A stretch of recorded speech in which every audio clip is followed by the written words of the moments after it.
Ini nih, gue telepon switcher. Kami merasa terhormat Bapak berkenan hadir hari ini.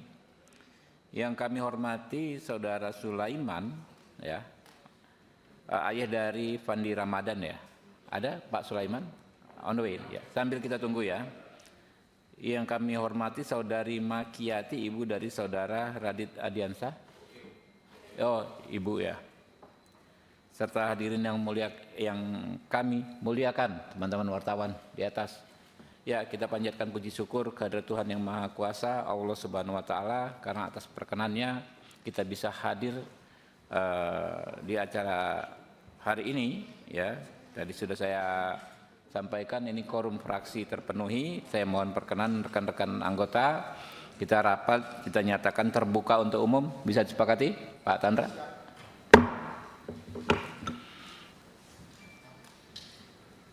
Kami menyampaikan terima kasih ini ke Pak Hotman Paris ya, hadir hari ini. Ini ada dua masalah ya Pak Hotman ya.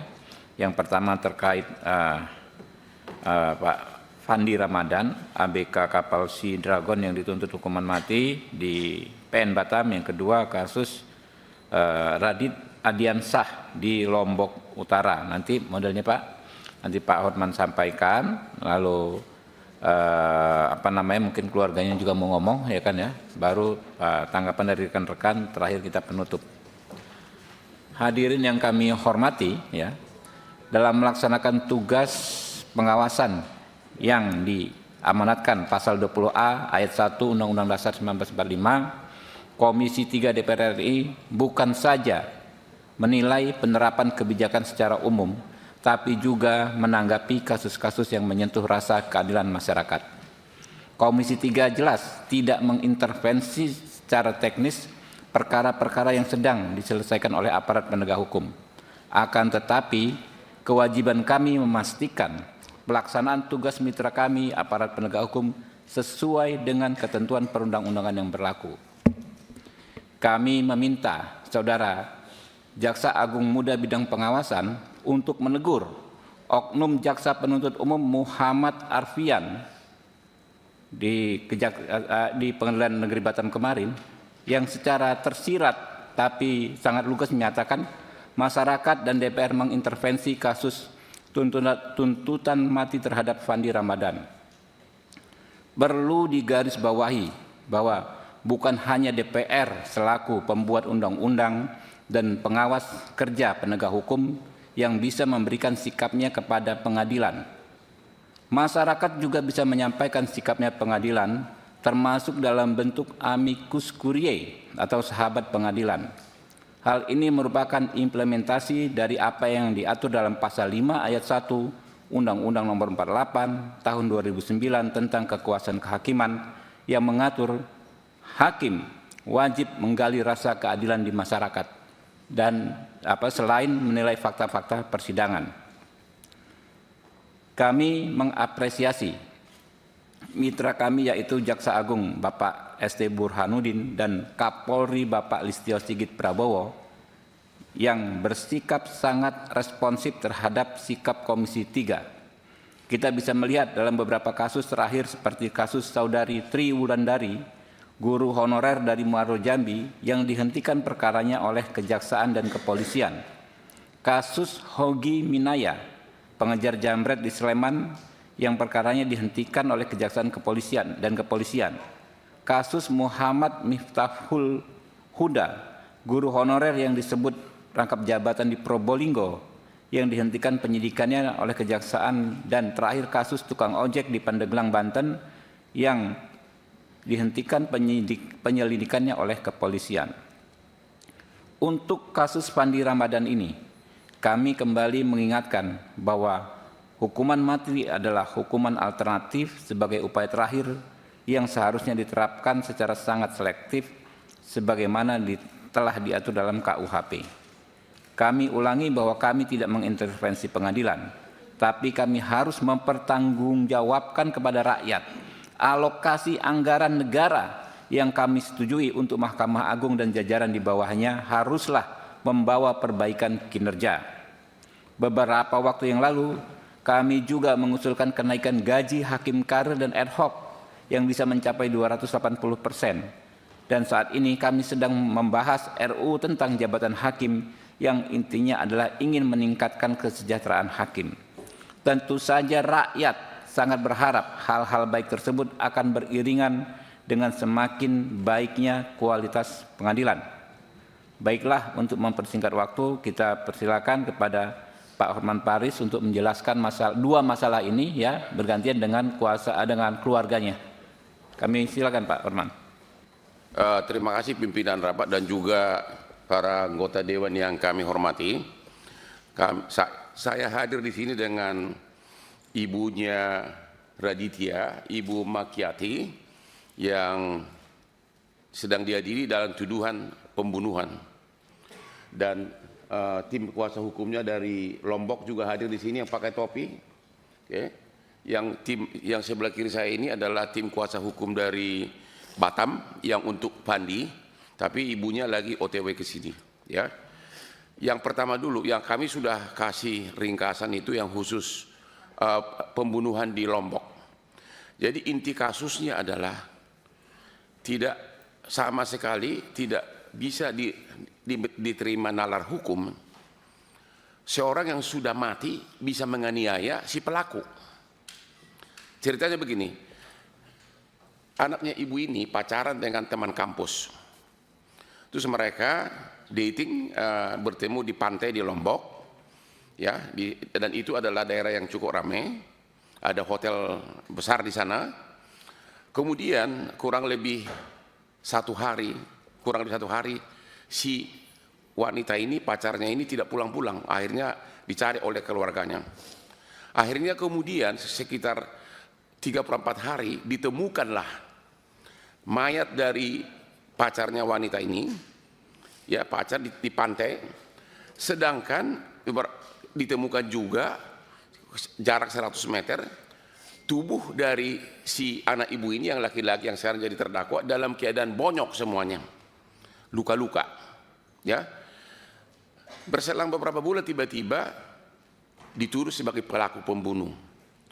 Sehingga pertanyaannya adalah, kalau memang dia pelaku pembunuh dari si wanita ini, kenapa dia masih ada di situ pingsan? Bukanya semua bonyok semua, ya. Dan itulah kejadiannya. Dan juga tidak ada satupun saksi yang melihat kejadian. Pengakuan dari anak ibu ini bahwa ada orang oknum yang memang sebagai pelaku. Waktu itu diminta dibikin sketsnya oleh, ya ini dia nih, inilah tubuh dari anak ibu ini pada saat ditemukan di pantai, ya, dan mayat dari pacarnya ditemukan kurang lebih 100 meter. Ya, pertanyaannya adalah siapa yang menganiaya ini? Ya, siapa yang menganiaya? Berarti ada pelaku lain.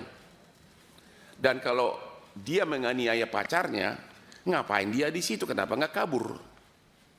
Dan sampai hari ini tidak ada saksi yang melihat sama sekali. Sebelumnya saya kenalkan dulu yang tadi lupa.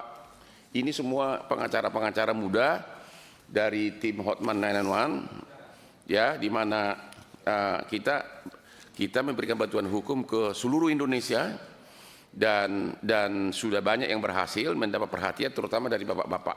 Ini semua pengacara semua nih, ya. Itu kira-kira. Jadi kami melihat di sini sebagaimana kata Bapak Prabowo bahwa sudah terjadi miscarriage of justice. Yang kedua, kata Bapak Prabowo juga, kayaknya dia lebih pintar dari jaksa atau dari polisi, bahwa pidana itu tidak boleh ragu-ragu, tidak boleh reasonable doubt, harus total beyond reasonable doubt. Ini tidak ada saksi. Dan pelakunya yang dituduh membunuh dalam keadaan pingsan ditemukan tidak jauh dari mayat. Kalau memang dia pelakunya, harusnya dia sudah kabur. Jadi kira-kira sekarang tahapnya sudah sampai diadili, ya, sudah persidangan. Namun baru kesempatan ibu ini bisa datang ke Jakarta. Mohon izin kalau bisa agar ibunya langsung bisa mencari. Silakan bantuin. Ya, kami persilakan. Ya. Ibu dari pembunuhan di Lombok. Assalamualaikum warahmatullahi wabarakatuh, Pak. Saya ibunya Radit Adiansa, yang anak saya kuliah di Undram Mataram, Pak. Saya berasal dari Sumbawa. Anak saya menuntut ilmu di Mataram, Pak. Dia anak dari SD sampai kuliah, dia pintar dan dia masuk kelas internasional dengan IPK 4, Pak. Dia ingin menjadi anak yang sukses dan dia berjanji kepada saya pengen sukses, dia datang kuliah, Pak. Dia dapat beasiswa, dengan biaya itu dia bisa membeli peralatan kuliahnya, Pak, karena saya orang tidak mampu. Tapi tiba-tiba di tanggal 26 saya menelpon anak saya, 26 Agustus saya menelpon anak saya, HP anak saya tidak aktif, Pak, sampai tengah malam saya berusaha menelpon, tidak aktif, Pak. Selesai saya sholat subuh, ada orang yang menggedor pintu memberitahu bahwa ada anak saya lagi dibegal katanya, Pak. Makanya saya dari tanggal 28 Agustus saya berangkat ke Mataram, Pak, menemui anak saya di rumah sakit Provinsi Mataram, Pak. Sampai saat ini saya tidak pernah pulang ke Sumbawa, Pak, tetap menemani anak saya. Tapi di malam itu, pas tanggal 19 malam, bulan 9 September, Pak Kanit datang bersama rekan-rekannya membawa anak saya dan berkata anak saya akan dilindungi, katanya, Pak. Kenapa dilindungi, kenapa harus anak saya dibawa? Saya bilang, ya saya mau bawa ke KLU, Bu. Dibilang, akhirnya saya bilang kalau memang begitu anak saya diamankan, Pak, saya pengen ikut, saya gitu harus ikut temani anak saya. Setelah perjalanan ke KLU, Pak, anak saya dikatakan, Radit mengaku sudah mamamu. Dia bilang, disuruh mengaku anak saya, Pak, kalau anak saya telah melakukan pembunuhan, Pak. Tapi saya bilang, mana saya, jangan bilang apa-apa, anak kamu betul kau melakukan itu. Saya bilang, anak saya nggak bentar, Pak, bersumpah demi Allah, Mama. Dia bilang, saya berani bersumpah atas nama Allah, dibilang sekarang dicabut nyawa saya sama Allah kalau saya melakukan, katanya Radit, Pak. Dia katanya mengamankan anak saya dari keluarganya Pira, katanya, tapi anak saya dijadikan tersangka.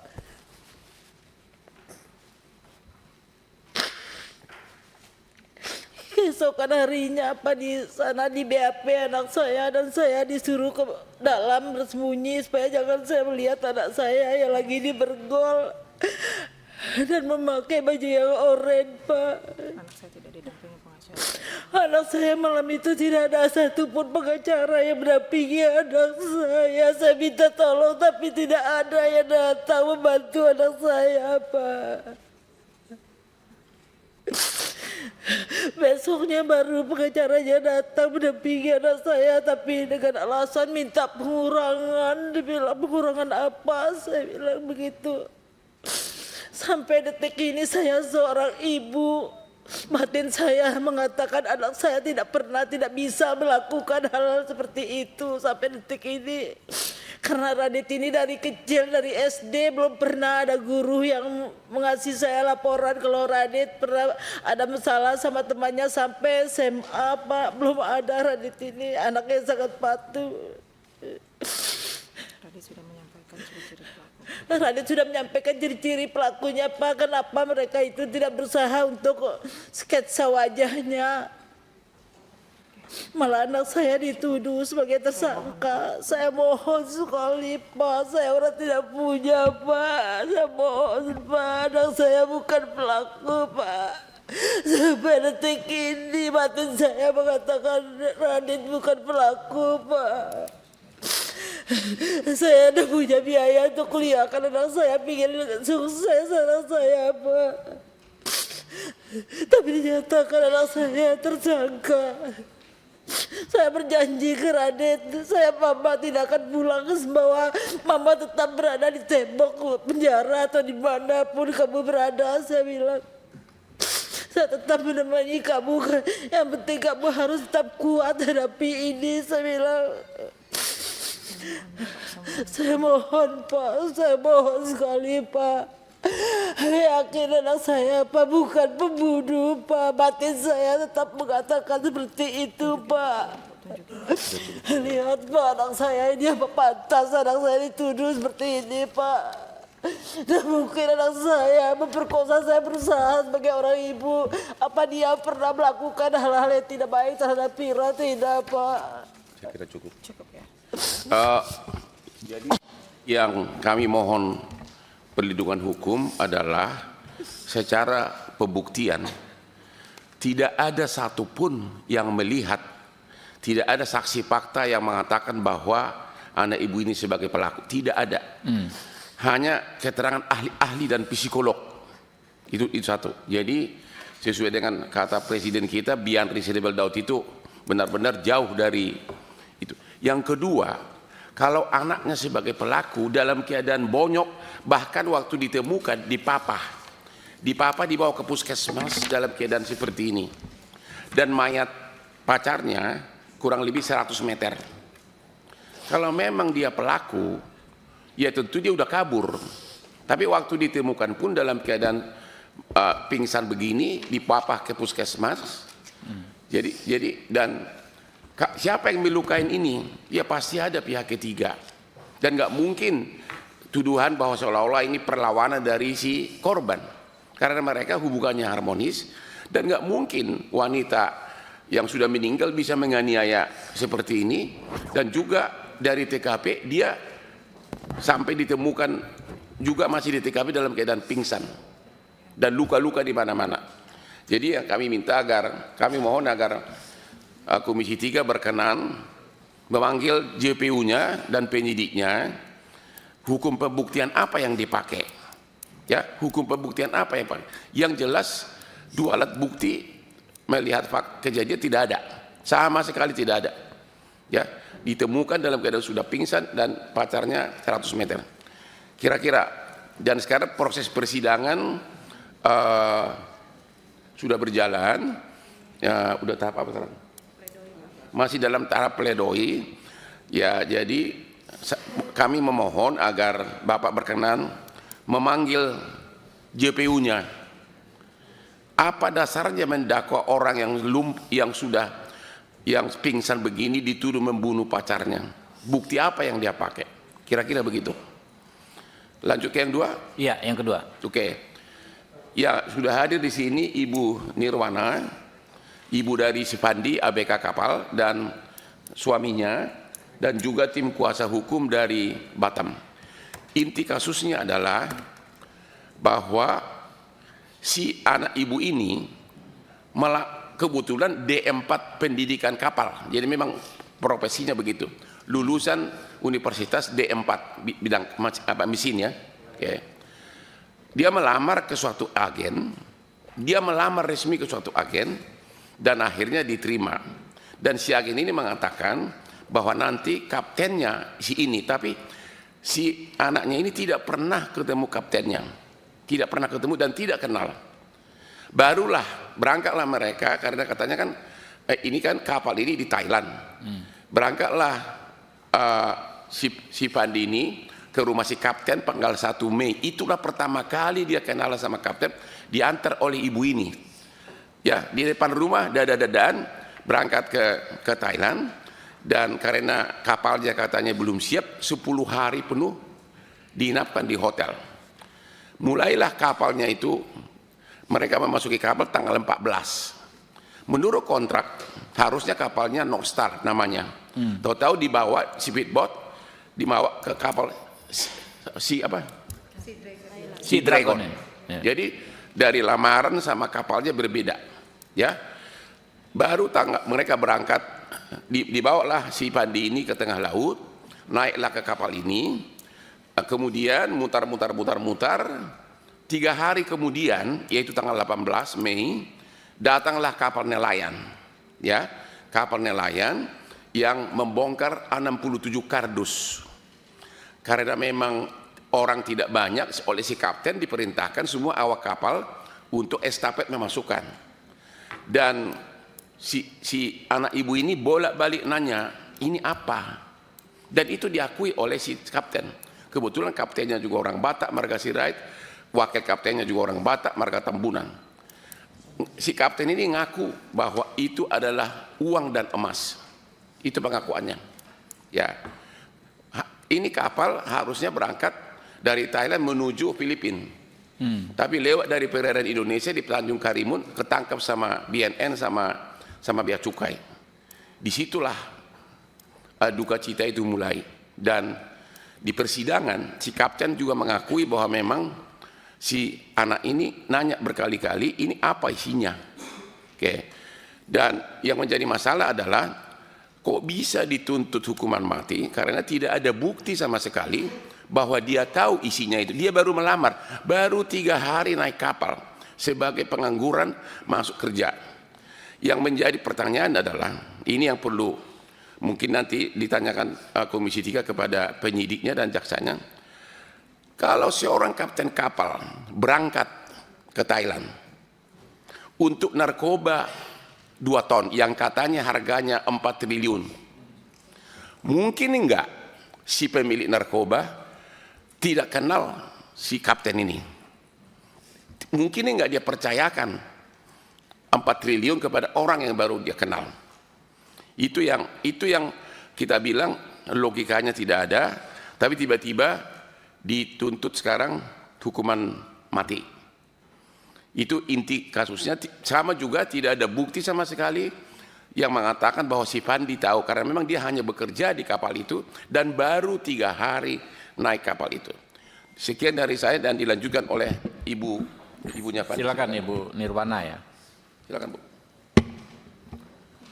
Anak saya melamar di kapal Thailand, kapalnya kapal kargo ditawari, Pak. Tiba-tiba sampai ke Thailand, diinapi di hotel, menunggu di sana. Anak saya bertanya, kok kita nggak naik-naik cab? Dibilang kapten, kita menunggu kapal yang ditawari sama kita, kapal kargo. Entah macam mana, ditanya lagi sama anak saya, kapalnya belum siap kita diperintah bawa kapal yang satu ini, kapal tanker. Kapal tanker bermuatan minyak. Jadi anak saya ya ngikutlah Pak, ngikut. Terus orang itu naik, saya tak tahu entah naik dari mana, naik kapal orang itu. Kira-kira ada entah 3 hari, saya dengar anak saya tertangkap membawa narkoba. Makanya kami sebagai orang tua, kami terkejut Pak, kok bisa dia bawa narkoba? Kapalnya kok bisa jadi kapal tanker? Dijanjikan kapalnya kapal kargo. Di kontrak kerjanya pun kapal kargo. Jadi saya selaku orang tua, saya mohon keadilan sama Bapak, membantu saya untuk menyelesaikan masalah anak saya ini Pak. Saya mohon Pak, karena saya tanya anak saya, dia tidak mengetahui barang itu Pak. Saya tanya, jadi tahunya dari mana? Setelah penangkapan Mak, barulah tahu saya itu bawahnya itu narkoba. Jadi apa kamu nggak bertanya? Saya tanya, waktu barang itu masuk disuruh kapten kami mengangkat. Begitu saya angkat, saya udah nggak enak. Saya bilang sama kawan, ya kok ini barangnya, tapi kita mau bawa minyak. Kalian nggak curiga? Kenapa ini tak betul lagi? Masa kapalnya bawa ini kotak-kotak, ini tak betul lagi. Mana tahu ini isinya bom. Itu anak saya bilang Pak. Jadi kata kawan-kawannya. Dan itu dalam persidangan ucapan dari anak ibu diakui oleh si kapten dalam persidangan bahwa Pak. memang si anak ini Terkonfirmasi ya Pak. ya, ditanya di sidang, si kapten maupun ada wakilnya Pak Tambunan mengakui memang si anak ini bertanya ini apa. Oke. Gitu. Tapi di persidangan si kaptennya tiba-tiba ngaku bahwa isinya dia taunya emas dan uang. Iya. Jadi bagaimana mungkin 4 triliun, ya 4 triliun, dia nggak tahu, dia dipercaya oleh si kapten, oleh si pemilik kapal, 4 triliun nilainya. Mungkin masih ada, silakan. Sudah itu paginya nggak enak dia, didatanginya kaptennya ke atas, ditanyanya, Cap, itu barang apa? Ayo kita periksa. Mana tahu itu entah bom. Enggak di, katanya itu uang sama emas. Jadi disambung anak saya lagi, kalau itu uang sama emas, Cap, kenapa dimasuki di ruang palka? Saya tak tahu ruang palka itu apa, Pak. Kenapa dimasuki situ? Enggak apa-apa di, biar aman katanya. Begitu anak Jadi saya itu bilang. diakui di persidangan. Ya? Iya, diakui semua kawan-kawannya, kapten pun mengakui, Pak. Udah itu si Pandi disuruh lagi mencopot di bendera. Dibantah bikin anak saya lagi, Pak. Kenapa dicopot lagi benderanya, Cap? Apa nanti enggak bermasalah? Setahu saya kalau belayar, kapal kita belayar tak boleh dicopot di benderanya. Enggak apa-apa, kata si kapten. Selagi kita belayar enggak apa-apa, nanti kita ganti. Benderanya udah jelek, dibilangnya gitu. Anak saya enggak sanggup menaikkan ke atas itu, Pak. Mencopot benderanya, digantilah sama si Leo. Barulah itu tercopot benderanya. Itulah terus, Pak, enggak lama kami dapat informasi tertangkaplah kapalnya. Begitulah cerita anak saya. Oke, terima kasih. Mungkin ada Ya, dari, makasih, mohon Pak. izin dari Bapak dari Silakan. Pandi. Silakan Pak. Dari situ aja. Mungkin dari Bapak selaku ayah dari Pandi. Silakan. Assalamualaikum warahmatullahi wabarakatuh. Nama saya Sulaiman. Saya selaku orang tua dari terdakwa Pandi Ramadan, saya bermohon kepada pimpinan Komisi 3 DPR RI agar anak saya diberi keadilan, Pak. Saya bermohon kepada Bapak. Imanetnya saya memohon kepada Bapak lagi, saya memohon ini, Pak. Ya, cukup. Pak. Oke. Kalau boleh minta izin juga karena mereka bawa tim pengacara dari daerah yang tahu faktanya. Ya. Mohon dikasih kesempatan bicara pengacara dari Batam, silakan. Silakan. Nanti lanjut pengacara dari Lombok. Ya. Di sini ada. Silakan dari pengacara silakan, dari Batam yang menangani anak ibu ini. Assalamualaikum warahmatullahi wabarakatuh. Terima kasih kepada ketua dan anggota lainnya yang telah memberikan kesempatan kepada kami untuk menyampaikan sedikit atau inti dari permasalahan Pandi Ramadan. Jadi inti dari masalah Pandi Ramadan ini, ya ini yang kami sampaikan hanya yang fakta, ya fakta dalam persidangan, bahwa si Pandi ini ada mendapat info, ya mendapat info ada kerjaan di kapal asing. Infonya ini dapatnya dari agen bernama Iwan. Kemudian Pandi ini menjumpai si Iwan, terus Iwan sondingkan atau hubungkan ke Kapten Hasyolan Samosir. Kemudian Hasyolan Samosir menghubungi Pandi, ditanya dokumenmu, dokumen pelaut lengkap tak? Pandi bilang dibawanya berkasnya, dibawanya dokumennya semua. Oh ini udah mati, kalau bisa ini dihidupkan lagi. Kemudian dihidupkanlah dokumen-dokumen si Pandi ini.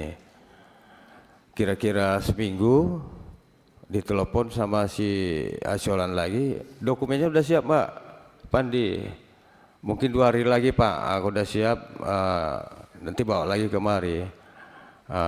Setelah siap dokumennya ini, dia menjumpai Pak Hasyolan ini. Hasyolan mau meriksa dokumennya sudah lengkap, diserahkan sama Hasyolan, kapten.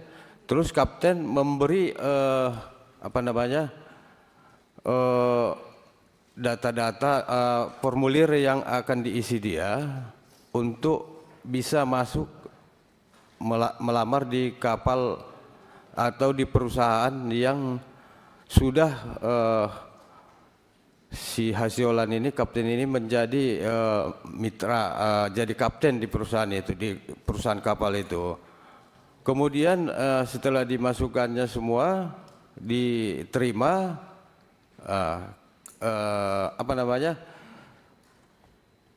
desainlah kontraknya selama 6 bulan dengan gaji 2.000 US per bulan selama 6 bulan.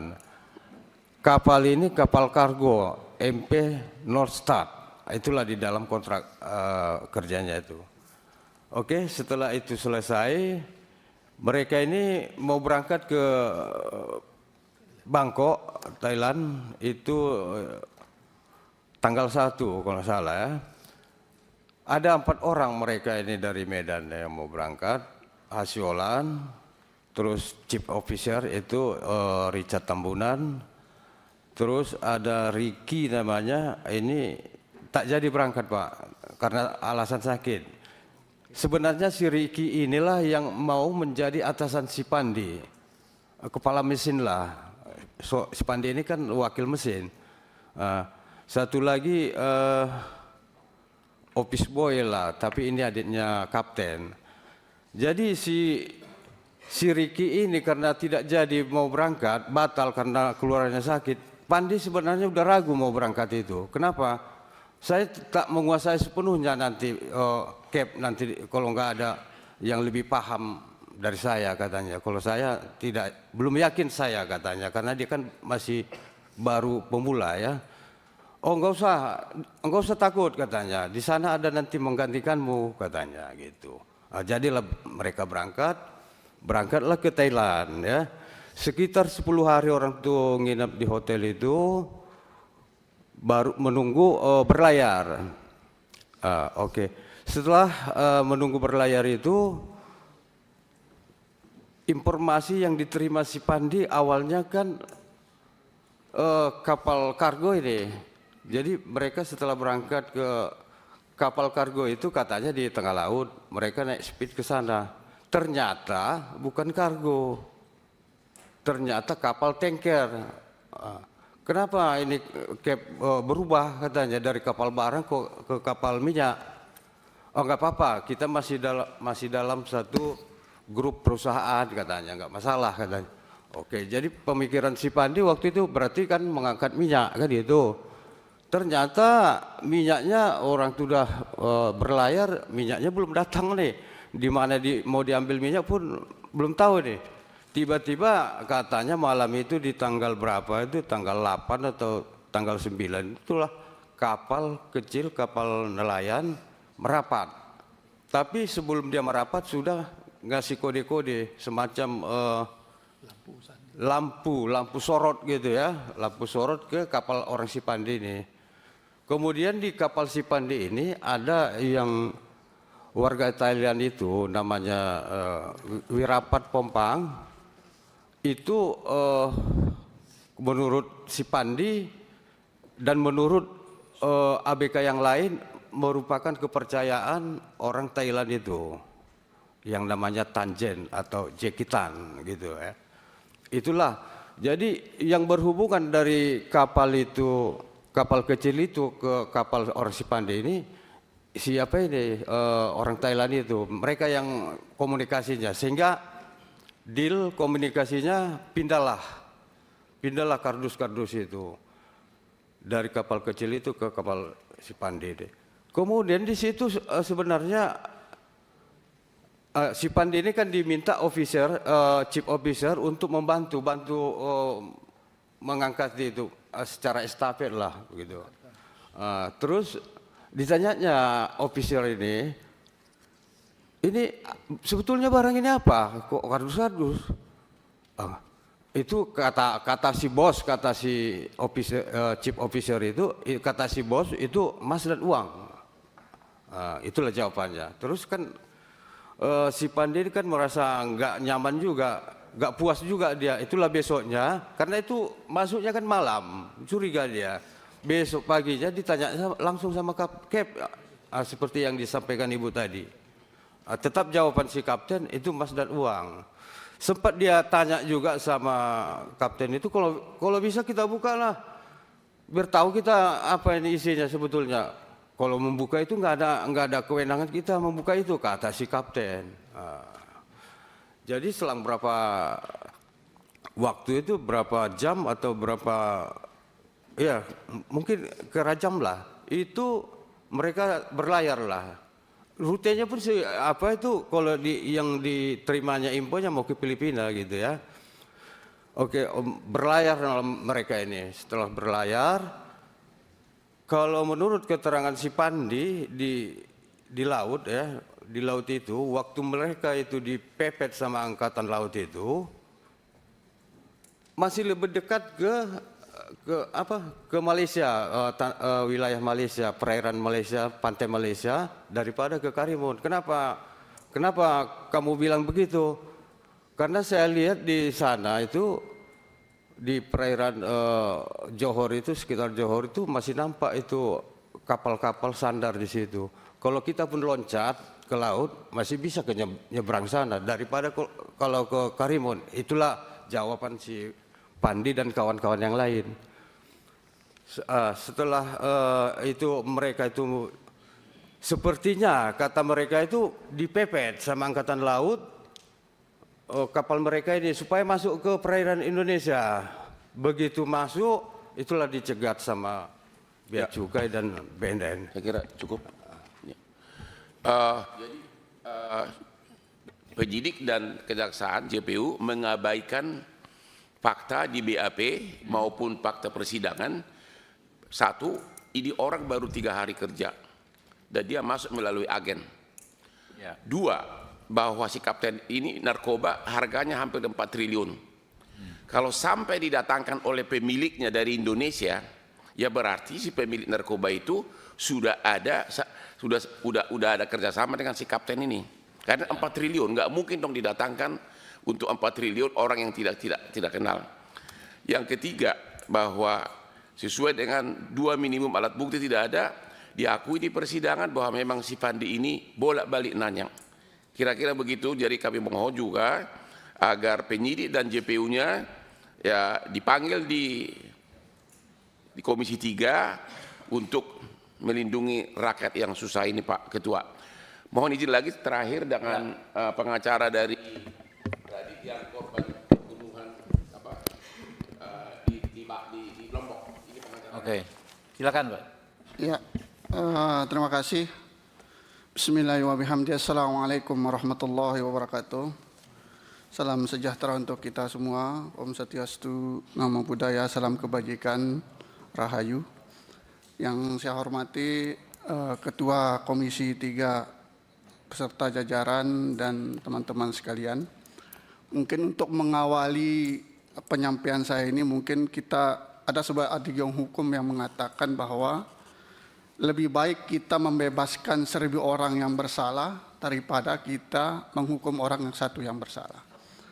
Mungkin sebagai informasi sebelumnya, kami dari sebenarnya ada tim, sebenarnya ada 21 pengacara. Sebenarnya ini adalah koalisi pengacara dari Kabupaten Lombok dan Kabupaten Sumbawa yang tergabung dalam koalisi pembelaan Radit. Intinya kami telah mengawal kasus ini dari pertama mulai ditetapkan sebagai tersangka. Mungkin ada beberapa hal catatan penting sebenarnya mungkin yang ingin saya sampaikan. Ada 9 mungkin yang perlu menjadi pemikiran kita bersama dengan fakta-fakta mungkin di lapangan yang telah kami kaji bersama. Mungkin yang pertama mungkin adalah tentang faktanya bahwa pada tanggal 20 September 2025 dari Polres Lombok Utara saat itu melakukan press conference pada itu, melakukan konferensi pers pada itu. Di sana mengatakan bahwa ada ditemukan darah di atas tebing. Mungkin akan saya dalam lokus terjadinya tempat kejadian ini bahwa posisi ditemukannya Radit pada saat itu dan korban itu kira-kira 500 meter itu ada tebing yang cukup tinggi di sana. di situ terkonfirmasi dalam konferensi persnya pihak kepolisian bahwa di atas tebing itu ditemukan darah. Itu terkonfirmasi. Dan itu berkorelasi dengan saat ditemukannya Radit oleh Iwayan Sastra Bagia namanya, pemangku di wilayah sana itu. Karena ini mungkin akan saya cerita dikit bahwa ditemukannya Radit dengan almarhumah ini ada selang waktunya. Radit itu ditemukan pada jam 2 pada tanggal 27 ya. Dan baru ditemukan almarhum ini pagi. Ada intinya saat ditemukan Radit ini, saat itu pemangku itu berkomunikasi dengan teman-teman bahasanya orang Polda bahwa HP-nya Pira itu berada 1 meter dari TKP terjadinya itu. Ada 1 meter kira-kira dari kejadian itu, dan itu ditelusuri. Saya ini terkonfirmasi bahwa ini sebagai petunjuk. Ini yang ingin kita tapi saat itu teman-teman dari kepolisian khususnya Polres Lombok Utara itu tidak mengabaikan petunjuk yang kita sampaikan. Itu poin pertama. Yang kedua, poin penting yang ingin saya sampaikan bahwa di lokasi ini kita bukan menuduh ya, tapi sebagai petunjuk yang disampaikan oleh klien kami bahwa di sekitar lokasi TKP ini ada pos tentara di sana, pengamanan tentara AU ya kalau saya. Di sana memang wilayah lokasi-lokasi ini termasuk dalam wilayah pengamanan di wilayah AU. Sebenarnya dalam BAP Radit waktu pertama tanggal 27 disampaikan itu dia sudah menyampaikan secara terang benderang sebenarnya ciri-ciri pelaku yang diduga. Ada warna kulit hitam, tinggi badannya 160 sampai 165, postur tubuhnya agak tegap, pikal ya. Potongan rambut agak cepak dan lain sebagainya. Ini sebenarnya yang kita inginkan kemarin dari teman-teman, kita pingin orang yang diduga saat itu kita minta untuk dipoligraf juga sebenarnya. Tetapi itu tidak dilakukan oleh pihak penyidik. Nah, ini mungkin yang menjadi bukan kita menuduh ya, tetapi kita menduga, karena ini kalau kita melihat dari maaf mungkin akan saya perlihatkan sedikit posisi ditemukannya Radit pada saat itu pertama kali ya, nanti saya akan perlihatkan fotonya. Ini adalah posisi pertama kali Radit ditemukan setelah dia itu betul-betul dalam keadaan yang sangat tidak sadar gitu. Cuma di dalam BAP yang menjadi petunjuk jasa kalau kita lihat dari dakwaannya itu bahwa Radit pada saat itu dia bahasakan yang dia tidak hanya mengalami luka yang tidak parah, luka ringan saja. Dan dia rasanya tidak bisa berjalan. Cuma faktanya kita konfirmasi bahwa dia itu dipapa oleh temannya, dibawa ke puskesmas saat itu. Dan pada saat itu puskesmas NIPA pada saat itu tidak sanggup dan dia itu dirujuk ke Rumah Sakit Bayangkara. Tapi karena kalau misalnya dia tidak parah, dia tidak akan mungkin dirujuk lagi ke rumah sakit di provinsi. Dan kami juga mendapat bahwa justru di rumah sakit provinsi itu mungkin ini yang foto yang pakai bidet. Ya ini di rumah sakit provinsi ya. Ini ada filenya nggak sih ini Pak? Ada. Anda bisa dikasih ke ini sebenarnya nggak bisa lihat nih? Ada filenya? Ya siap. Intinya bahwa di rumah sakit provinsi itu dari hasil dokter itu justru Radit itu mengalami retak di bagian belakang kepalanya ini dari hasil-hasil yang sangat penting juga mungkin sebagai informasi bahwa di dalam alat bukti yang dilampirkan oleh Puslapor pada tanggal 3 Desember 2025 itu ada ditemukan juga bambu Pak. Ada ditemukan bambu 183 meter. 183 meter bambu itu. dalam informasi yang kami dapatkan bahwa sebelah kiri bambu itu adanya darah Radit, di sebelah satunya itu adalah darahnya almarhum. Justru kami tidak bisa rekonstruksi terjadinya perkelahian seperti apa sehingga bambu yang satu itu digunakan oleh dua orang. Apakah misalnya Radit dulu yang memukul Pira sampai dia meninggal sehingga Radit itu memukul dirinya sendiri, atau Pira itu yang memukul Radit sampai pingsan sehingga Pira itu menenggelamkan dirinya ke dalam pasir. Kita juga nggak tahu rekonstruksi seperti apa, karena memang di bambu itu, bambu yang dijadikan bukti itu, di dua sisinya itu ada darahnya Pira dan ada darahnya Radit. Mungkin itu yang selanjutnya mungkin yang sedikit ingin saya sampaikan juga bahwa sampai saat ini HP-nya Radit itu tidak ditemukan, tetapi ada fakta baru yang kami dapatkan di teman-teman dari bahwa pada tanggal 7 September 2025 HP itu sempat keluar dari grup. Cuma kami tidak punya kemampuan untuk tapi secara faktanya HP nomornya Radit yang digunakan yang dikatakan hilang itu itu keluar dari grup pada tanggal 7 September 2025. Cuma mungkin kami untuk mengetahui secara detailnya, karena kami kan bukan ahli itu, mungkin yang selanjutnya mungkin sedikit yang ingin saya sampaikan juga bahwa pada proses ini berjalan, kami teman-teman dari pengacara ini sudah berusaha untuk mendampingi secara maksimal. Cuma mungkin kami juga memohon mungkin dan dari kanda-kanda semua dari Komisi 3 untuk bisa nantinya mengontrol bersama-sama dengan proses, karena memang kami jujur kalau kita melihat dari luka yang dilakukan oleh Radit saat itu betul-betul sangat tidak manusiawi lah seperti itu. Mungkin itu saja yang ingin saya sampaikan. Terima kasih. Assalamualaikum warahmatullahi wabarakatuh. Terima kasih. Jadi khusus kasus Batam diduga ada rekayasa bukti oleh oknum penyidik.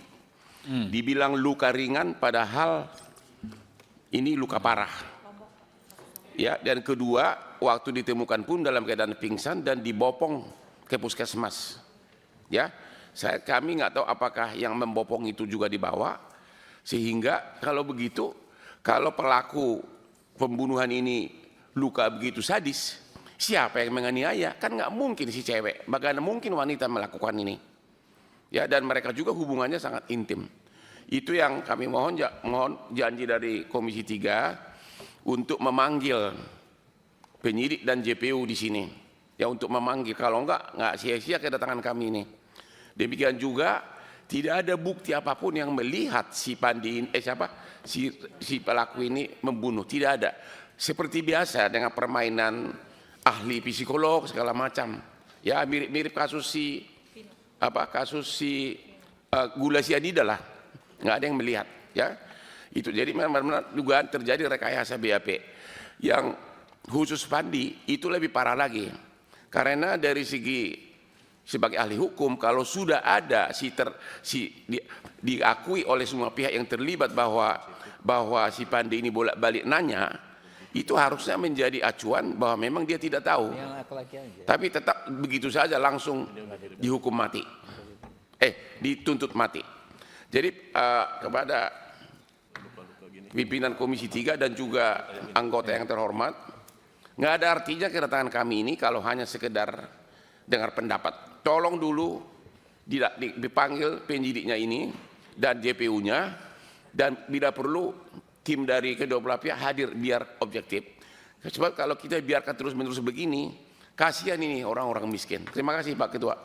Ya, teman-teman wartawan, ini akan ada foto-foto yang agak sensitif, boleh disaksikan, tapi tolong jangan ditayangkan di media teman-teman ya, foto-foto ini ya, jangan ditayangkan live, nanti silakan redaksi masing-masing menilainya ya.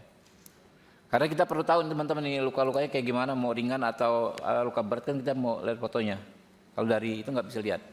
Coba, yang ininya aja ya fotonya si siapa namanya Radit siapa? Radit ya. Coba.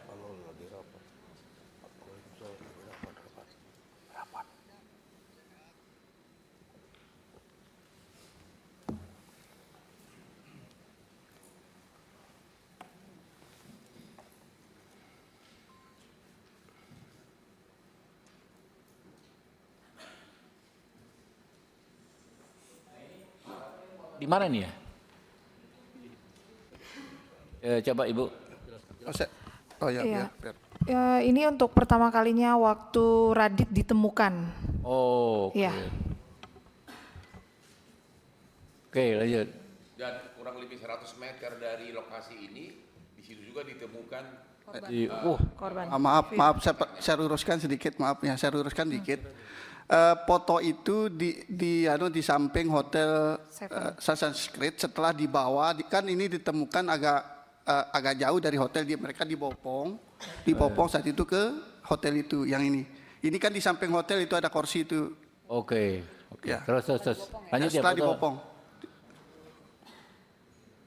Ini pingsan ya dia, Pak. Ini dibawa di puskesmas Oke. Lipa saat itu. Pimpinan, bisa tanya sedikit ya? mungkin seorang wanita melakukan ini. Silakan. Ya, silakan, Pak. Tolong dikembalikan ke foto yang kedua. Nah, itu kan ada tanda luka di belakang itu ya. Tahu itu artinya luka karena apa itu?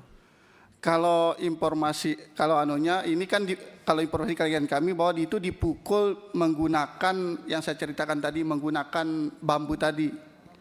Bambu. Oke. Terus lanjut. Oh, ini ya. Dan ini semua di lokasi TKP. Kalau dia pelaku udah kabur loh. Dan dia ditemukan dalam keadaan pingsan oleh pamanku setempat. Oke, lanjut. Lagi. Tuh dia tuh. Mana mungkin seorang wanita yang sudah meninggal melakukan sehancur ini penganiayaan terhadap yang dituduh pelaku pembunuhan. Coba lihat begini. Mana mungkin seorang wanita itu udah hancur semua badan. Ini yang polisi sama sekali, penyidik di luar nalar hukum sama sekali. Ini diabaikan. Oke, lagi masih ada. Tuh dia tuh. Oke. Hancur banget badannya.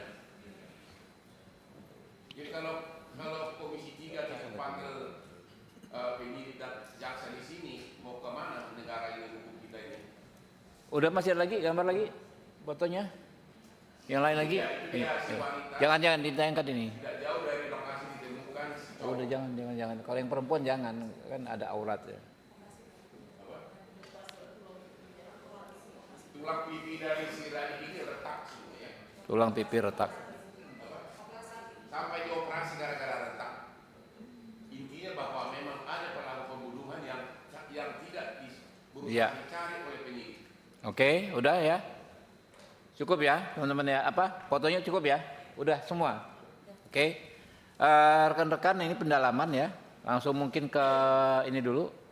Gus Pala, silakan. Waktu kita nanti sampai jam 1 ya paling lama ya, teman-teman ya.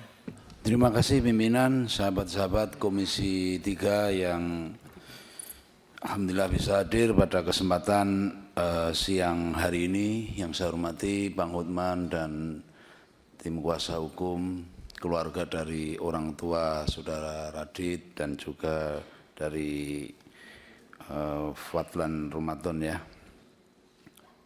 Tentunya kita prihatin dalam kondisi sekarang ini masih ada hal-hal yang kurang pas di dalam proses penyidikan kasus hukum, dan kita juga mengucapkan terima kasih Bang Hotman senantiasa memberikan bantuan kepada masyarakat Indonesia yang membutuhkan perlindungan hukum. Untuk kasus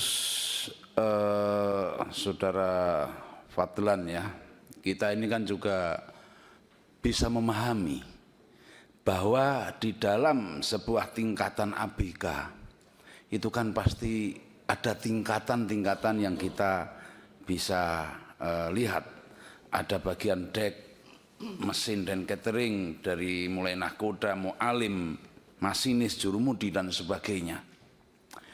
Kita juga ingin tahu bahwasanya apakah semua ABK di setiap tingkatan mengetahui bahwa barang tersebut adalah narkoba. Ini juga perlu sebuah pembuktian dan penjelasan karena setiap peran ABK dalam hal ini pasti ada. Terus yang kedua yang ingin saya sampaikan pimpinan, khusus untuk Radit dan Fadlan, kalau memungkinkan kita ini mengusulkan adanya eksaminasi dalam perkara Fandi Ramadan dan Radit, karena ini sudah masuk dalam ranah persidangan, ya kan? Sehingga tindakan penelitian dan pemeriksaan berkas perkara oleh jaksa penuntut umum akan dilakukan oleh Kejaksaan Agung. Ini adalah sarana pimpinan untuk menilai kecakapan dan kemampuan teknis jaksa penuntut umum sesuai keputusan Jaksa Agung tahun 93 tentang eksaminasi perkara. Sehingga dari hasil eksaminasi ini kita bisa mendapatkan sebuah kejelasan dan kepastian hukum. Yang ketiga, pimpinan seperti yang disampaikan oleh Bang Hotman tadi, tentunya kita juga mendorong supaya penyidik atau penuntut umum bisa dihadirkan di ruang sidang Komisi 3 supaya kejelasan tentang dua kasus ini menjadi lebih terang benderangan. Jangan sampai ada korban yang memang tidak melakukan tindakan hukum itu disalahkan secara sepihak. Terima kasih pimpinan. Assalamualaikum warahmatullahi wabarakatuh. Ya, Pak Martin Tumbaleka, tadi Pak Gus Palah ya, PDIP Perjuangan, Pak Martin Tumbaleka dari Gerindra. Terima kasih pimpinan, rekan-rekan Komisi 3 yang kami hormati, kuasa hukum Pak Hotman, juga kuasa hukum dari tim di Lombok, juga Batam, serta jajaran semua yang hadir, Bapak Ibu sekalian yang kami hormati. Tentu yang pertama kami untuk kuasa hukum yang dari Lombok, mungkin itu masukan tadi yang disampaikan, memang kami sepakat bahwa perlu kita mendengarkan ini dalam rapat ini, penyidik-penyidik JPU kita hadirkan di sini untuk mendengarkan apa sebetulnya yang dilakukan mereka di saat memeriksa kasus pembunuhan di Batam. Itu tentu kami sepakat, kami mendorong untuk supaya ada rapat selanjutnya hadirkan penyidik. Dan untuk kuasa hukum dari Saudara Fendi Ramadan, saya ini begini pimpinan, saya melihat justru malah ada apa yang terjadi di jaksa ini. Ada sesuatu yang ini yang perlu kita gali dari jaksa ini, kok tiba-tiba menuntut hukuman mati kepada ABK tanpa memikirkan unsur-unsur yang justru menjadi pertimbangan sebetulnya. Karena dalam catatan saya ini, Saudara Fandi ini dia bukan pengendali, dia bukan juga inisiator, tidak memiliki otoritas. Nah, kalau kita baca dalam dakwaannya itu, dakwaan dari narasi dakwaan yang disebutkan oleh jaksa, di situ dia tanpa memeriksa dan tidak menolak. Nah, sekarang pertanyaannya, Fandi ini apa dia punya kapasitas untuk menolak barang itu yang dimuat? Artinya ini hal-hal yang perlu dipertimbangkan sebetulnya oleh jaksa sebelum dia menjatuhkan hukuman mati. Nah, saya berpikir begini, justru malah saya bertanya-tanya ini, jangan-jangan jaksa ini bagian dari mereka. Karena tuntutan mati yang dituntut oleh jaksa ini, itu kita kita artikan bahwa ini memutus mata rantainya dengan dia tuntut mati. Sementara ada DPO, Mr. Tan dan Jack Tan itu yang masih belum ditangkap. Itu otak utamanya mereka belum ditemukan, malah ABK dituntut maksimal. Jadi pertanyaan kami di situ, kenapa mesti dituntut maksimal seorang ABK sementara ini otaknya belum ditemukan? Jangan-jangan dia bagian dari mereka untuk memutus mata rantai narkoba ini. Itu mungkin dari kami pimpinan, kami perlu menghadirkan mereka supaya ini APH-APH ini yang nakal-nakal ini supaya ditindak tegas, supaya institusi jaksa, kepolisian, mitra kami tetap namanya terjaga, tetap baik di masyarakat, kepercayaan masyarakat tetap institusi ini tetap dijaga. Terima kasih pimpinan. Assalamualaikum warahmatullahi wabarakatuh.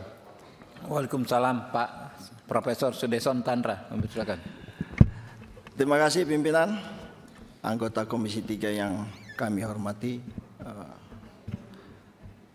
Pak Hotman Paris dan tim, dan orang tua dari saudara Fandi dan Radit yang saya hormati. Assalamualaikum warahmatullahi wabarakatuh. Selamat pagi, salam sejahtera untuk kita semua.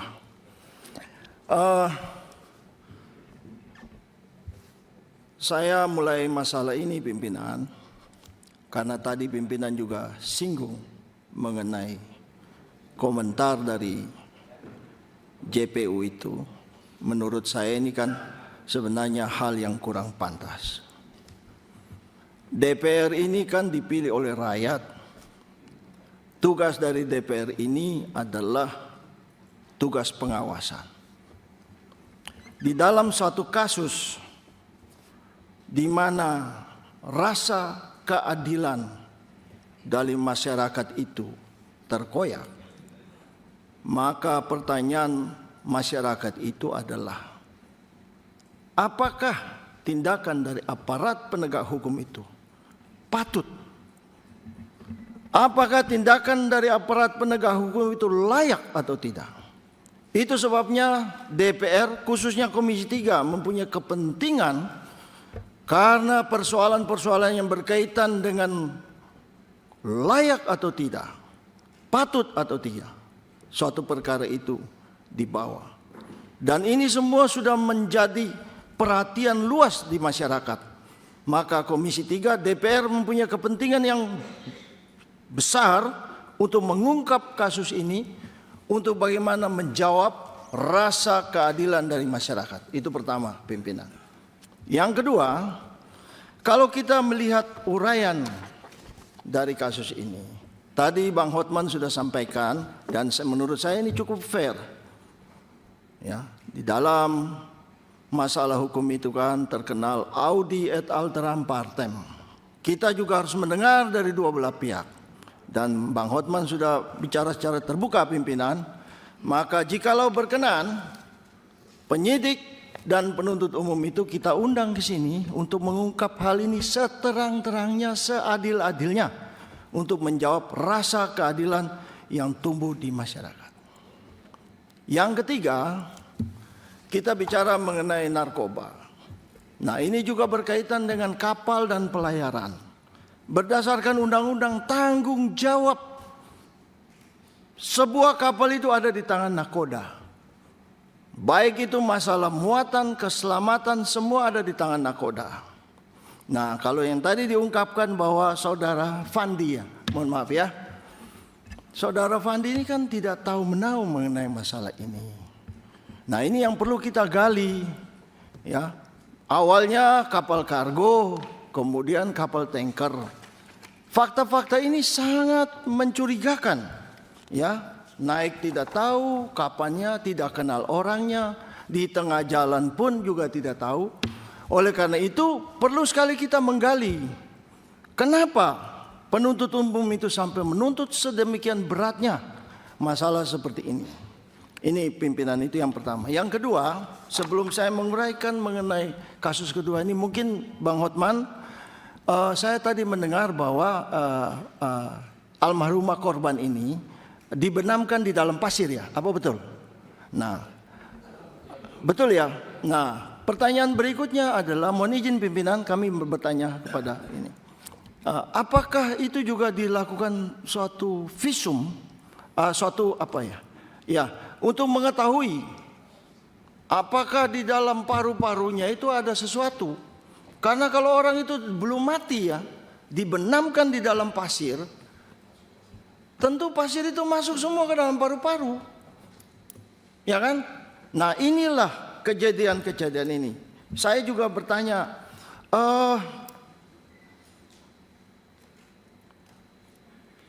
Di dalam visum itu kita juga ingin tahu apakah pada saat kapan ya almarhumah ini meninggal. Ini juga penting, ya kan?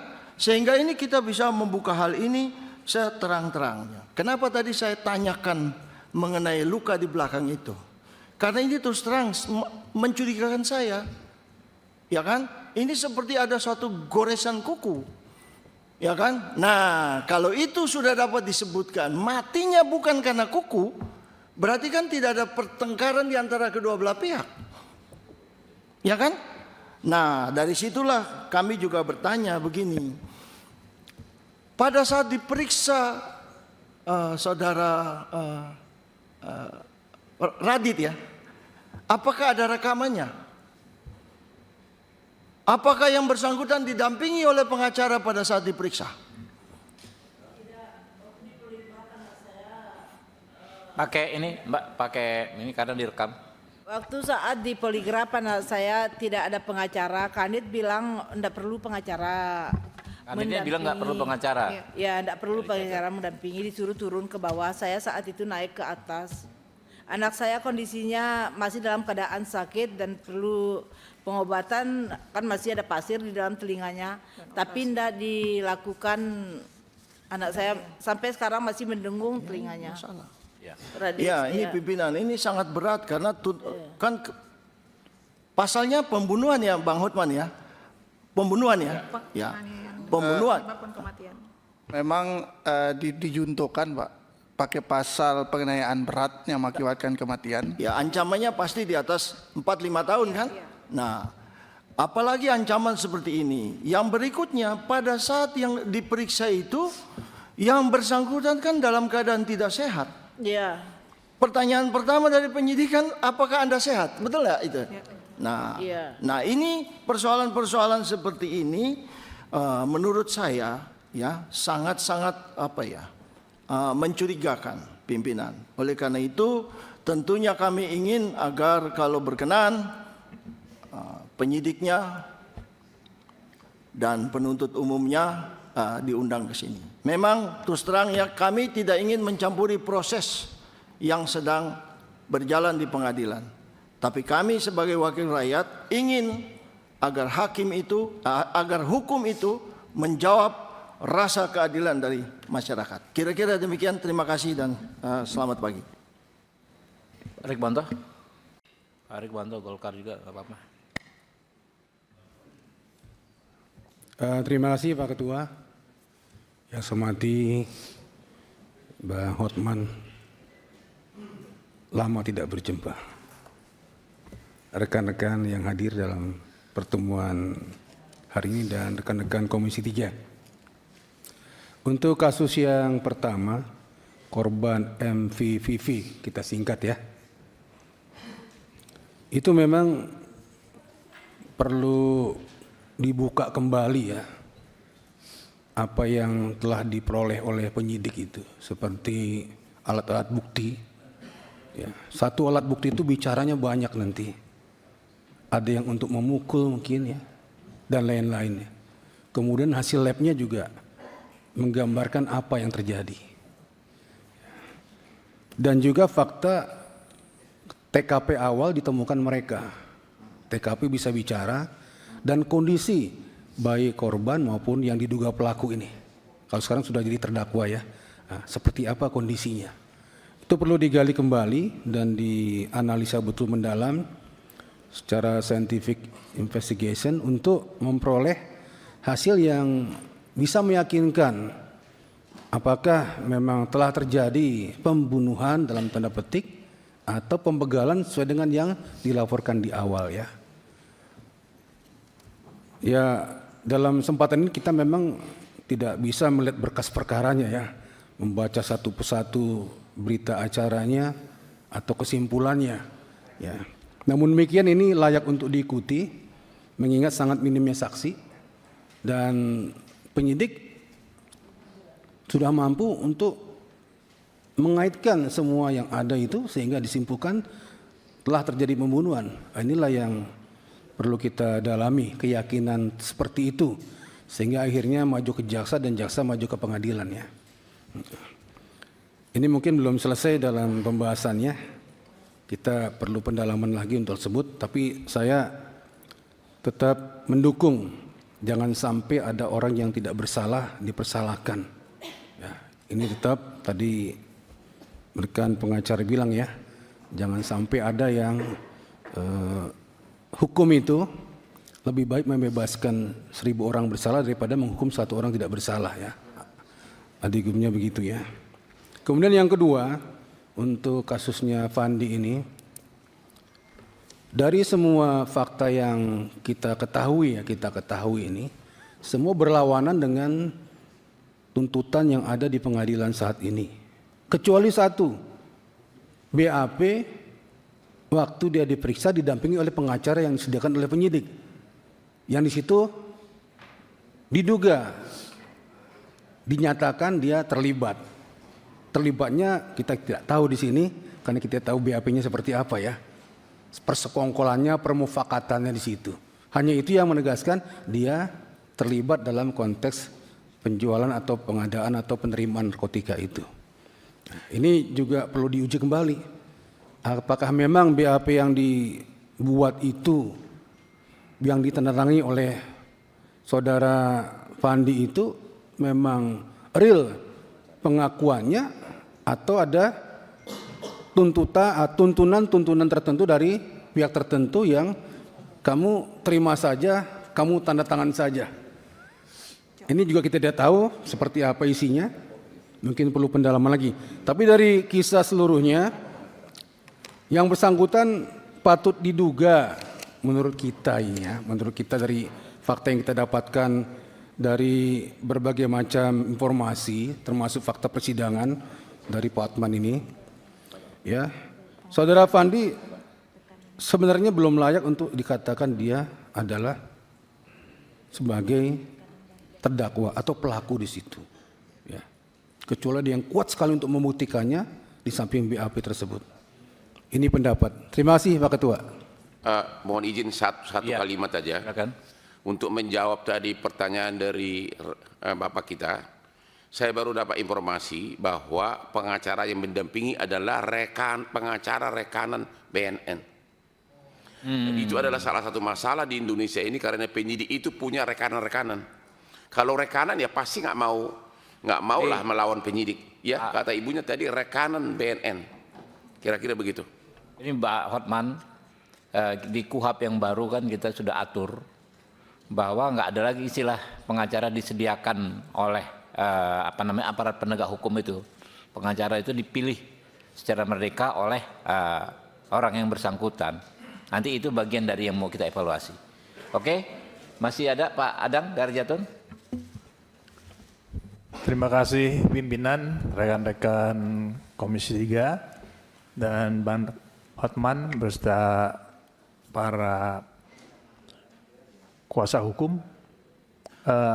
Dua hal yang ingin kami sampaikan. Pertama, menyangkut masalah Fandi Ramadan. Ya, kalau secara umum mungkin kalau rekan-rekan membaca hasil rapat Komisi 3 itu jelas sekali sikap Komisi 3 terhadap kasus ini ya. Tapi yang menarik bahwa perubahan-perubahan di dalam KUHP baru jelas bahwa penentuan derajat pertanggungjawab pidana, menguji tidaknya niat jahat, dan faktor yang wajib dipertimbangkan. Nah mungkin keluarga dari Pak Fandi bisa lebih menekankan kembali. Saya ingin mendengarkan riwayat hidup kepribadian tentang kasus pidana karena di dalam pasal 54 yang terbaru, faktor yang wajib dipertimbangkan dalam pemidanaan. Saya ingin dengarkan latar belakang daripada Fandi Ramadan selama ini, gimana sikapnya dan sebagainya. Lalu untuk kasus Radit, saya yang menarik di nomor 4 ya, bahwa diketemukan di pinggir pantai dan selanjutnya ada orang yang menghadang. Dalam proses pemeriksaan, apakah pendalaman terhadap masukan ini sudah dilakukan oleh penyidik terhadap kemungkinan ini? Terima kasih pimpinan, itu pertanyaan saya. Oke, Dari kanan Pak Endang Agustina. Pak Endang silakan. Assalamualaikum warahmatullahi wabarakatuh. Terima kasih pimpinan. Yang saya hormati pimpinan dan seluruh anggota Komisi 3.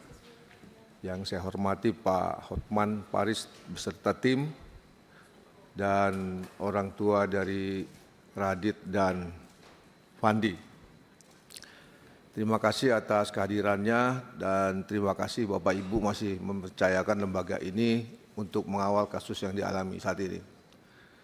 Yang pertama terkait dengan kasus Radit, saya tertarik dengan beberapa penyampaian yang disampaikan tadi. Pertama, mohon izin Pak Hotman, ini kasusnya terjadi di 2025 ya? Iya. Belum berlakunya KUHP yang baru berarti? Agustus 2025. Oke, baik, terima kasih. Berarti yang pertama tadi adalah tidak ada saksi. Ya. Ini menurut saya sangat ceroboh jika penyidik tidak menemukan saksi. Karena dalam KUHP lama itu ada 5 alat bukti. Salah satunya saksi, keterangan ahli, petunjuk, surat, dan keterangan terdakwa sendiri. Kecuali mungkin penyidik bisa menemukan alat bukti lain yang bisa mendukung untuk proses kasus ini. Tetapi jika tidak, maka ini sangat ceroboh. Kemudian yang kedua, ditemukan bambu. Dan pada bambu ditemukan noda darah. Ada darah korban, ada darah terdakwa saat ini mungkin. Nah, menurut feeling saya bahwa artinya bambu itu ada orang ketiga yang memegang. Dan bagaimana mungkin dia memukulkan wajahnya sendiri di dalam peristiwa itu. Saya berpendapat berkemungkinan bahwa ada orang ketiga yang menggunakan bambu itu untuk memukulkan ke arah korban dan yang dijadikan terdakwa saat ini. Kemudian mungkin yang lebih krusial lagi, ancaman pidana ini lebih dari 5 tahun. Tetapi tidak didampingi pengacara. Ini saya kira hal yang sangat menyalahi sekali karena di kasus pembunuhan itu wajib itu diberi pengacara oleh penyidik. Jadi mungkin saran saya seperti sama dengan rekan-rekan yang lain agar mungkin penyidiknya bisa kita hadirkan di sini agar proses hukum ini berjalan dan keadilan dapat dirasakan oleh seluruh masyarakat. Kemudian yang kedua terhadap kasus Pandi. Tadi kita sudah mendengar bahwa latar belakangnya anak ini baik, mencari pekerjaan, kemudian melamar, ada perjanjian kerja, artinya yang bersangkutan ini betul-betul memang mau mencari pekerjaan untuk memperoleh rezeki. Dan di dalam surat perjanjian sudah jelas hak dan kewajibannya di situ ditentukan. Berangkat ke Thailand berlayar yang semestinya kapalnya kapal kargo tetapi berlayar dengan kapal tanker. Ini juga sudah satu siasat pembohongan sebetulnya. Sudah melanggar perjanjian kerja. Kemudian di kapal itu sebetulnya tadi yang disampaikan Gus Pala bahwa itu ada tingkatan-tingkatan tingkatan untuk hierarkinya ada kapten, nakoda, kapten kapal, kemudian ada perwira, kepala kamar mesin, kemudian ada ABK. Nah, kapten ini ada yang tanggung jawab terhadap pelayaran, keselamatan kapal maupun keselamatan ABK. Semuanya ada di tangan kapten. Jadi seluruh kegiatan yang dilakukan dalam kapal tersebut adalah atas perintah kapten. Nah, ketika si Pandi disuruh mengangkat barang di laut dan dia sempat bertanya barang ini barang apa dan dijawab oleh si kapten itu bahwa ini adalah emas dan uang, di situ saja kita sudah bisa menyimpulkan bahwa si Pandi itu nggak tahu bahwa barang itu narkoba gitu. Nah, kalau yang bersangkutan itu tidak tahu itu narkoba, saya rasa tidak layak si Pandi ini dituntut dengan hukuman mati. Oleh sebab itu sangat penting kita mendapatkan informasi dari aparat penegak hukum yang melakukan proses terhadap perkara ini. Itu yang bisa saya sampaikan. Terima kasih. Assalamualaikum warahmatullahi wabarakatuh. Waalaikumsalam warahmatullahi wabarakatuh. Masih ada? Pak Bob Hasan, nih Ketua Balik nih Pak Hotman. Langsung hadir. Ketua Badan Legislasi. Nah, ini bertanggung jawab ini. Ya, terima kasih pimpinan Pak Hotman Paris dan kawan-kawan, kuasa hukum, rekan-rekan kuasa hukum yang lainnya. Pertama saya ingin membuka terlebih dahulu wawasan kita terkait, ya saya yakini bahwa acara hari ini disaksikan juga oleh rekan-rekan yang berada di NTB maupun di Batam ya, di Riau ya. Ya aparat penegak hukum juga pasti menyaksikan ini. Jadi DPR sebagai badan legislatif punya beberapa fungsi, fungsi legislasi, fungsi pengawasan dan fungsi penganggaran. Dalam hal fungsi pengawasan, hari ini Komisi 3 memiliki dominasi pengawasan terhadap Kepolisian Republik Indonesia, Kejaksaan, Sekretariat Mahkamah Agung, kemudian ya dalam hal ini pengadilan itu Sekretariat Mahkamah Agung, kemudian BNN, ya, Badan Narkotika Nasional, ya. Dan dalam fungsi legislasi, ternyata dalam fungsi legislasi juga ada pengawasannya. Ya, jadi saya sebagai Ketua Balik ingin menyampaikan pasal 66 huruf H tata tertib, Badan Legislasi memiliki kewenangan untuk memantau dan meninjau pelaksanaan undang-undang, termasuk di dalamnya juga pelaksanaan daripada undang-undang tersebut. Maka KUHP dan KUHAP juga merupakan bagian untuk menjadi pengawasan, peninjauan maupun juga tentunya turunannya, ya. Nah, untuk tidak kita menyentuh kepada yudikatif dalam hal ini lembaga peradilan, saya kira untuk kita panggil penyidik maupun juga jaksa penuntut umum itu sama sekali tidak menyentuh dominasi daripada yudikatif. Saya pikir itu. Jadi bisa kita akan panggil. Yang kedua, saya tidak berpanjang. Di sini ada catatan nomor 10 huruf A, tidak ada mens rea dari Fandi Ramadan untuk membawa, menyimpan atau mengimpor narkoba tersebut. Ya. Jadi berbicara mens rea inilah yang sebenarnya menjadi isu baru dalam konteks KUHAP ya maupun KUHP. Yang hari-hari ini saya meyakini kita semua termasuk para aparat penegak hukum perlu mempelajari, ya. Ini kalau kita bicara objektif dan positive thinking. Ya, saya ingin terus melanjutkan rekan saya Pak Martin tadi menyampaikan terkait dengan ada keterlibatan bla bla bla dan sebagainya. Tetapi saya coba kita objektif, ya.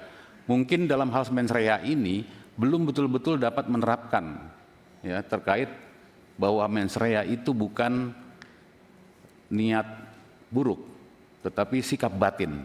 Sikap batin bahwa apakah sikap batin itu ikut dengan perbuatan yang nyata atau aktus serius tadi. Inilah yang sebenarnya yang harus diluruskan, dan kejadian-kejadian ini sudah banyak sekali. Di Sleman ketika penjamretnya mati, itu dipotong ceritanya, penjamretnya dibunuh karena ditabrak. Tetapi kalau dicerita dari awal, maka penjamret itu dikejar untuk mengambil. Jadi rangkaian satu itu banyak diputus. Nah, sama dengan kalau diputus, ibunya mengantarkan anaknya sebagai ABK, ya, kemudian untuk bekerja, apalagi baru lulus misalkan, seperti itu. Kan senang kalau orang tua kalau baru kerja dan sebagainya, diantarkan dan sebagainya. Tidak mungkin kan kalau seorang tua yang nganterin sampai kerja, kemudian anaknya ikut terlibat di dalamnya. Nah, ini kan banyak yang diputus, jalan cerita yang diputus, dan ini domain daripada aparat penegak hukum yang perlu kita perdalam, dan mudah-mudahan dengan KUHP dan KUHAP yang baru ini merupakan terapan-terapan sehingga jangan sampai hukum dijadikan alat kekerasan struktural. Hukum jangan dijadikan alat dominasi kekuasaan. Hukum jangan dijadikan alat ATM keuangan. Itu intinya seperti itu. Jadi saya kira kita mendukung ya. Kita mendukung pada Pak Ketua untuk memanggil para APH hadir di hadapan kita dan kita siap ya untuk mempertanyakan semua apa yang disampaikan oleh Pak Hotman Paris dan kawan-kawan. Terima kasih. Wassalamualaikum warahmatullahi wabarakatuh. Mohon izin satu kalimat lagi. Ya, silakan. Sebenarnya kasus ini tidak perlu ahli hukum seperti Profesor Dr. Habibur Rahman. Profesor Dr. Tandra. Tidak perlu Profesor Doktor. Orang awam pun tahu bahwa pasti ada pihak ketiga yang menyiksa si laki-laki, makanya lukanya begitu bonyok. Iya. Sampai ada apa retak. Kalau yang jelas itu bukan luka retak ringan. ininya segala. Itu satu. Berarti ada pihak ketiga dan itu tidak didalami oleh penyidik. Iya. Ya. Berarti ada pihak ketiga. Itu satu. Jadi tidak perlu Profesor Doktor dari yang maha pintar Ketua Komisi 3 ini. Yang kedua, satu lagi juga dalam kasus Pandi, BAP semua saksi mengatakan si Pandi bolak-balik bertanya, diakui di sidang, berarti dia tidak tahu. Dan sebagai terakhir nanti mohon izin benar-benar ibu dua ini mau datang ke depan untuk bersalaman dengan Bapak Profesor yang ganteng ini. Aman Pak, ntar kita yang ke sana ke depan. Terakhir ya, mungkin ya. Palang pintu dari Jakarta Timur nih. Hasbi Allah Ilyas, jagoannya Jakarta Timur. Siap, terima kasih Ketua. Terima kasih Pak. Yang saya hormati Ketua dan juga Bang Hotman yang paling ganteng sedunia ini. Kemarin kita ketemu Bang di Kelapa Gading, cuman Abang lupa sama saya.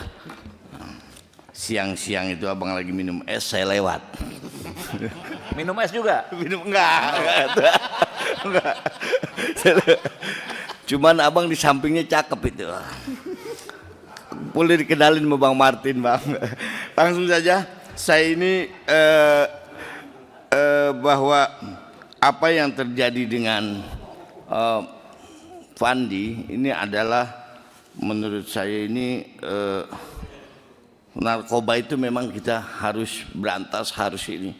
Tapi dengan KUHP yang baru ini saya sepakat dengan kawan kita tadi bahwa dengan KUHP yang baru ini, KUHP kita ini humanis dan bukan seperti yang lalu bahwa hukum kita ini balas dendam atau macam-macam, tidak. Nah, saya minta bahwa apa yang juga disampaikan oleh Bang Hotman bahwa jangan sampai ini adalah permainan aparat penegak hukum. Dan saya menegaskan dari fraksi Partai Kebangkitan Bangsa minta supaya penegak aparat hukumnya dipanggil di ruangan ini dan supaya kita tahu semua apa yang terjadi. Terima kasih Ketua. Oke ya teman-teman ya, cukup ya. Pak Hotman, masih ada closing statement? Minta tolong Pak dipencet Pak karena kita live streaming. Iya, sebentar. Nanti gampang itu. Nanti kita bacakan dulu kesimpulannya Pak Hotman. Ya. Yang baru, kesimpulan yang baru kita bacakan, baru kita ini.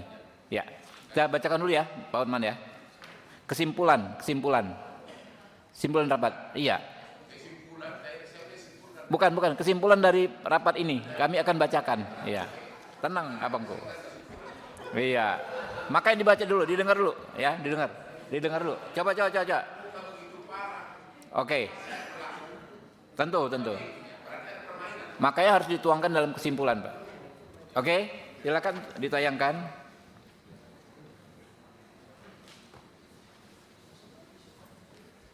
Langsung aja di yang pertama, kedua, ketiga, langsung aja atas.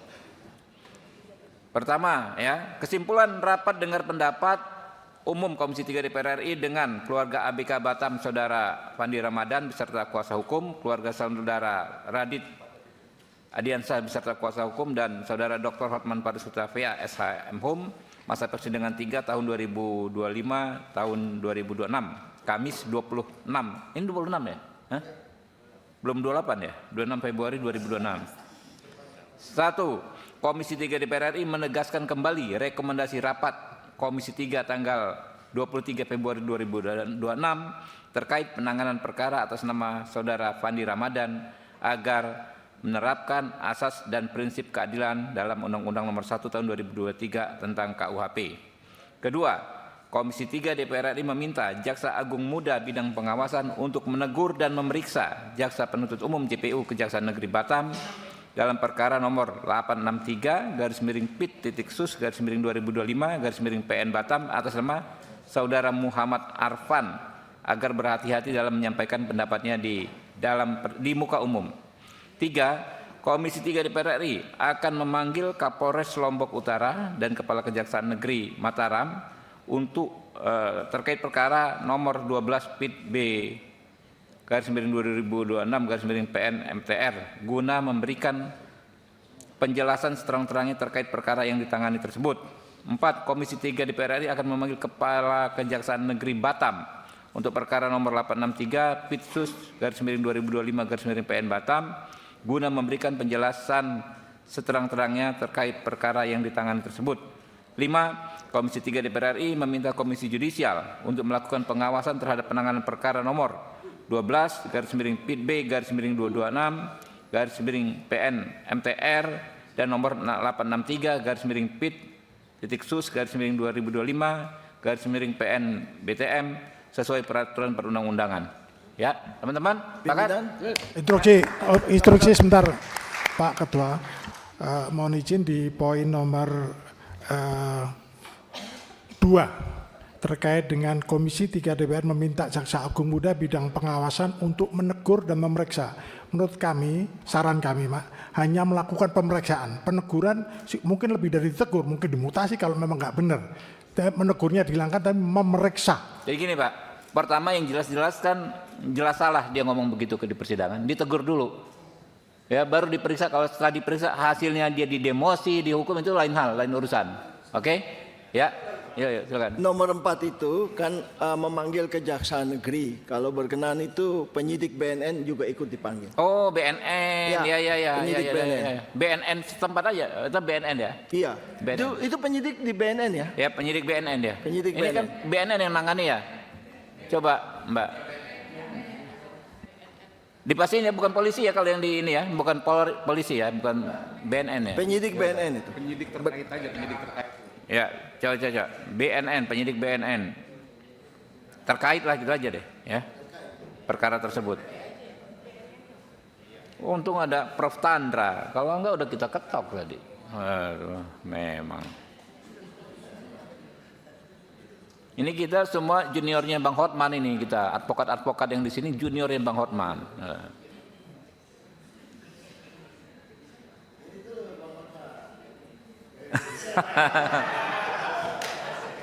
Iya. Udah belum? Oke, 4. Komisi 3 DPR RI akan memanggil penyidik BNN ya dan Kepala Kejaksaan Negeri Batam untuk perkara nomor 863/PIT-SUS/2025/PN Batam guna memberikan penjelasan seterang-terangnya terkait perkara yang ditangani tersebut. Oke? Sepakat ya 5-5-nya ya? Sepakat? Ya.